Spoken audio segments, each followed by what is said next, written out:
Breaking చూస్తున్నాం. Hyderabad CP Srinivas Reddy సంచలన నిర్ణయం తీసుకున్నారు. పంజాగుట్ట పోలీస్ స్టేషన్ సిబ్బంది మొత్తాన్ని బదిలీ చేశారు. స్టేషన్లో పనిచేస్తున్న ఎస్ఐల నుంచి హోంగార్డుల వరకు అందరినీ బదిలీ చేస్తూ సిపి శ్రీనివాస్ రెడ్డి ఆదేశాలు జారీ చేశారు. మొత్తంగా 85 మందిని బదిలీ చేస్తున్నట్లు ఉత్తర్వుల్లో పేర్కొన్నారు. పోలీస్ స్టేషన్ పరిధిలోని కేసుల్లో గత కొంతకాలంగా జరుగుతున్న పరిణామాల నేపథ్యంలోనే సిపి నిర్ణయం తీసుకున్నట్లు తెలుస్తోంది.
బ్రేకింగ్ చూస్తున్నాం. హైదరాబాద్ సిపి శ్రీనివాస్ రెడ్డి సంచలన నిర్ణయం తీసుకున్నారు. పంజాగుట్ట పోలీస్ స్టేషన్ సిబ్బంది మొత్తాన్ని బదిలీ చేశారు. స్టేషన్లో పనిచేస్తున్న ఎస్ఐల నుంచి హోంగార్డుల వరకు అందరినీ బదిలీ చేస్తూ సిపి శ్రీనివాస్ రెడ్డి ఆదేశాలు జారీ చేశారు.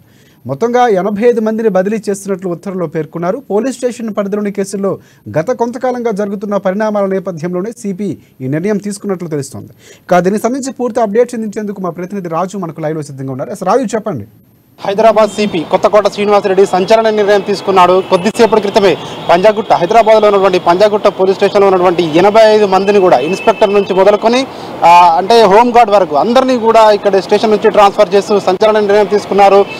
ముఖ్యంగా గత కొద్ది కాలంగా పంజాగుట్ట పోలీస్ స్టేషన్ పై అయితే వార్తలు వస్తూ ఉన్నాయో అదేవిధంగా పోలీస్ స్టేషన్లో ఇంటర్నల్గా చోటు చేసుకుంటున్న వ్యవహారాలన్నింటినీ కూడా బేస్ చేసుకుని సిపి యొక్క సంచలన నిర్ణయం తీసుకున్నారని చెప్పి కూడా మనకు అర్థమవుతోంది. ప్రస్తుతం మనము పంజాగుట్ట పోలీస్ స్టేషన్ ముందున్నాం. ఇక్కడ ఈ పోలీస్ స్టేషన్ గతంలో ఈ పోలీస్ స్టేషన్ దేశంలోనే అత్యుత్తమ పోలీస్ స్టేషన్గా దీనికి అవార్డు కూడా రావడం జరిగింది. అదేవిధంగా చాలా క్లిష్టమైన కేసులను కూడా ఛేదించినటువంటి పేరు ఈ పంజాగుట్ట పోలీస్ స్టేషన్కి ఉంది. ఉమ్మడి తెలుగు రాష్ట్రాల్లో కూడా అత్యంత ప్రజాదరణ పొందిన అంటే చాలా క్లిష్టమైనటువంటి కేసులను ఛేదించినటువంటి పోలీస్ స్టేషన్గా ఈ స్టేషన్కు గుర్తింపు ఉంది. అట్లాంటి పోలీస్ స్టేషన్లో గత కొద్ది సంవత్సరాలుగా చోటు చేసుకున్నటువంటి పరిణామాలు ఏవైతే ఉన్నాయో ముఖ్యంగా కాంగ్రెస్ ప్రభుత్వం వచ్చిన తర్వాత ఏవైతే చోటు చేసుకుంటున్నాయో సో అవన్నింటినీ కూడా బేరీజ్ వేసుకొని ఈరోజు 82 మందిని ఇప్పటికే కొత్తగా కూడా నియామకాలు కూడా చేపట్టడం జరిగింది. దాదాపు ఇందులో 100కు పైగా కూడా సిబ్బంది ఉంటారని చెప్పి కూడా చెప్తా ఉన్నారు. అందులో 85 మందిని ఒకటేసారి ఇక్కడి నుంచి ట్రాన్స్ఫర్ చేసుకు వాళ్ళందరినీ కూడా ఆర్మూడ్ రిజర్వ్కు అటాచ్ చేస్తూ కమిషనర్ ఆఫ్ పోలీసు కొద్దిసేపటి క్రితమే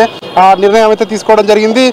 ముఖ్యంగా ప్రజావాణి పక్కనే ఉన్నటువంటి పంజాగుట్టలో పక్కన ఉన్నటువంటి ప్రజాభవన్ దగ్గర ప్రజావాణిలో ఏదైతే సమాచారం ఉందో ఆ సమాచారాన్ని అక్కడికి వచ్చే సమాచారాన్ని కూడా పాత ప్రభుత్వానికి చేరవేస్తున్నారని చెప్పేసి కూడా కొన్ని ఈ పోలీస్ స్టేషన్పై ఈ పోలీస్ స్టేషన్లో పనిచేస్తున్నటువంటి సిబ్బందిపై కొందరిపై అనుమానాలు కూడా ఉన్నాయని చెప్పి చెప్తారు. అదేవిధంగా బోధన్ మాజీ ఎమ్మెల్యే షకీల్ కొడుకు ఉదంతం ఏదైతే ఉందో ఆ ఉదంతం కావచ్చు, ఇట్లాంటి కేసులు అదేవిధంగా కొన్ని కేసుల విషయం కావచ్చు అవన్నింటినీ కూడా ఇటు పాత ప్రభుత్వానికి చేరవేస్తూ ఉన్నారు. అదేవిధంగా కొన్ని ఇంటర్నల్గా డిపార్ట్మెంట్ సంబంధించినటువంటి ఏదైతే కీలక సమాచారం ఉంటుందో అవన్నింటినీ కూడా లీక్ చేస్తూ ఉన్నారు. అదేవిధంగా కొన్ని కేసుల విషయంలో కేసులు నీరుగారేందుకు కూడా ఇక్కడ ఉన్నటువంటి సిబ్బంది అదేవిధంగా కొంతమంది పోలీసులు వాళ్ళు ఇక్కడ ఇందులో భాగస్వాములు అవుతా ఉన్నారని చెప్పేసి కూడా సిపికి వాళ్ళ దృష్టికి వచ్చినట్టుగా కూడా తెలుస్తూ ఉంది. ఈ నేపథ్యంలోనే దీన్ని అంతా ప్రక్షాళన చేయాలని చెప్పేసి కూడా సిపి శ్రీనివాస్ రెడ్డి నిర్ణయం తీసుకొని ఈ యొక్క సంచలన నిర్ణయం తీసుకున్నట్టుగా కూడా మనకు అర్థమవుతోంది. మొత్తానికి 85 మందిని ఒకటేసారి ఇట్లా ట్రాన్స్ఫర్ చేయడం చరిత్రలో ఎప్పుడు కూడా మనం గతంలో ఎప్పుడు కూడా చూడలేదు. ఒక సంచలనంగా నిర్ణయంగా కూడా ఇదైతే పోలీస్ వర్గాలు చూస్తా ఉన్నాయి. మనం నిన్న కూడా చూడొచ్చు, నిన్ననే 54 మందిని కూడా ఇన్స్పెక్టర్లను ట్రాన్స్ఫర్ చేశారు హైదరాబాద్లో. అదేవిధంగా గత కొద్ది రోజులుగా కూడా చూస్తూ ఉన్నాము. పోలీస్ డిపార్ట్మెంట్లో భారీ ఎత్తున కూడా ఈ ట్రాన్స్ఫర్లు జరుగుతూ ఉన్నాయి. ముఖ్యంగా ఈ పోలీస్ స్టేషన్లో, పంజాగుట్ట పోలీస్ స్టేషన్లో అంటే ఇన్స్పెక్టర్ మొదలుకొని హోంగార్డ్ వరకు కూడా 85 మందిని ఏకకాలంలో అందరినీ కూడా ఏఆర్కి అటాచ్ చేయడం జరిగింది. ఆల్రెడీ 82 మందిని ఇప్పటికే నియామకాలు చేపడుతున్నట్టుగా కూడా ఇప్పటికే ఉత్తర్వులు కూడా జారీ చేయడం జరిగింది. అదేవిధంగా గోపాలపురం ఇన్స్పెక్టర్ ఇప్పుడే తాజాగా మనకు సమాచారం అందుతోంది. గోపాలపురం ఇన్స్పెక్టర్ను కూడా బదిలీ చేసినట్టుగా కూడా మనకు వార్తలు వస్తూ ఉన్నాయి.